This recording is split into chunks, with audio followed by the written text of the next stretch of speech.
Ricostruiamo in questo video, attraverso l'intervista Lia, documenti dell'epoca e parti recitate da noi, i tratti salienti dei terribili momenti vissuti dalle sorelle Lia e Alba Finzi, dopo l'emanazione delle leggi razziali.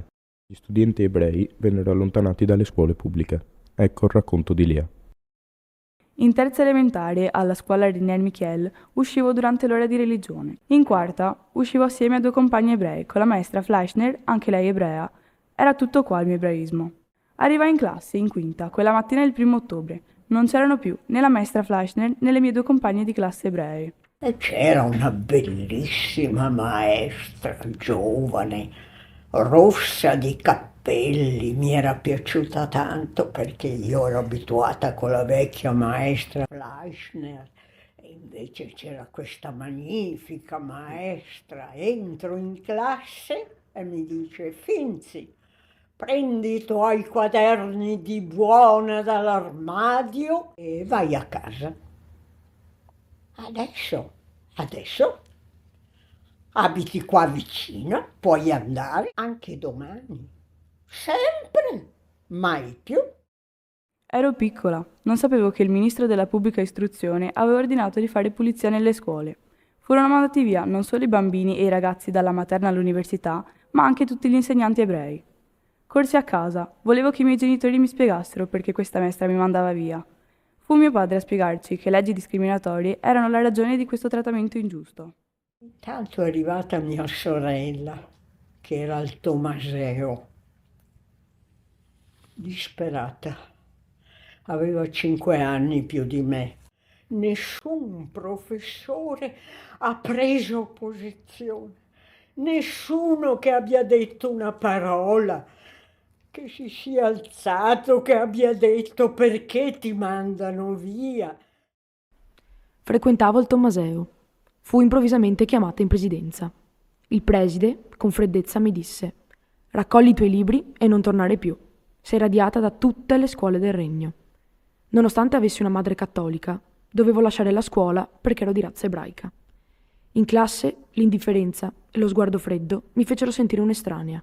Raccolsi i libri. Solo un'amica mi aiutò.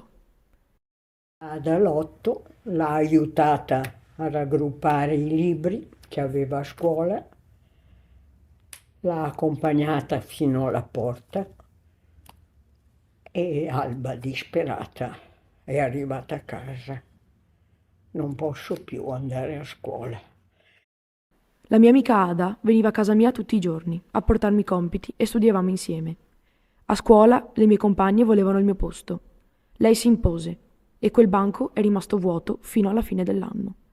Fra noi non era cambiato niente. Altre amiche, invece, quando mi vedevano per la strada, facevano finta di non conoscermi. La comunità ebraica veneziana aprì una scuola per i suoi ragazzi. Ascoltiamo la testimonianza di Luciana Bassi, l'amica di Alba. Alla scuola pubblica i temi erano sempre su frasi del Duce o di storia e letteratura, sempre per esaltare il fascismo. Alla scuola ebraica, invece, la Lattes mi insegnò soprattutto a svolgere il mio pensiero libero.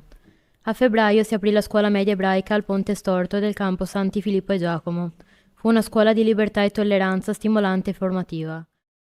Dopo la nascita della Repubblica di Salò, nell'ottobre del 1943, iniziò la persecuzione da parte dei nazisti e fascisti. Le sorelle Finzi riuscirono con molta difficoltà a fuggire in Svizzera, come racconta Lia.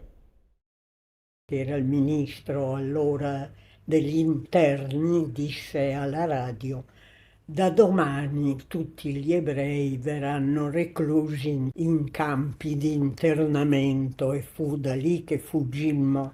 Non disse campi di sterminio, ovviamente se ne guardava bene, però avevamo capito che bisognava fuggire o nascondersi. Qualcuno si nascose in qualche soffitta, i bambini in qualche collegio, o andavano in campagna, nascosti dai contadini. Mio padre prese in affitto una casera di pescatori, ma il proprietario ci disse: «Per carità, tornate a Venezia, perché questa notte è stata fatta una retata di partigiani nelle valli di Comacchio, non è più sicuro». Siamo tornati e dormivamo fuori casa. Il 1° dicembre decidemmo di scappare in Svizzera. In Svizzera volevano mandarci indietro. La mattina dopo è arrivato il sindaco di Chiasso. Mio papà gli ha bussato la spalla, gli ha detto: scusi, sa, signor sindaco. E io, dice, dovrei tornare con mia figlia più grande, lasciar qua la più giovane. Oh, lui salta su sto sindaco. Ho sempre detto che sono contrario che separino le famiglie. Insomma, abbiamo avuto sto colpo di fortuna. Siamo stati gli unici, noi, Finzi, con i Levi e con i Roccas, a rimanere tutti in Svizzera. Il capitano del campo mi chiese se volessi andare in una famiglia o in un collegio. Io scelsi il collegio per poter continuare i miei studi. Non c'era più mia mamma, non c'era più la casa, non c'erano più le nostre cose.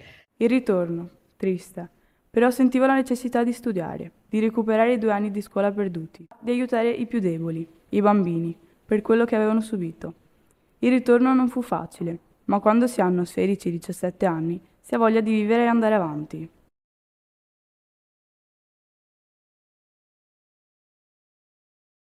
O terra di dolore, mai più sarai prigione, mai più, mai più, mai più, mai più.